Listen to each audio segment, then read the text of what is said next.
సార్వభౌమునిగా పూర్ణ కుంభముల స్వాగతాలు పలికి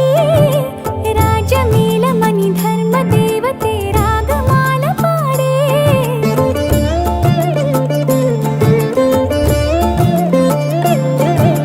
నాలుగు వేదములు తన్మయత్వమున చెలగి మారు మ్రోగే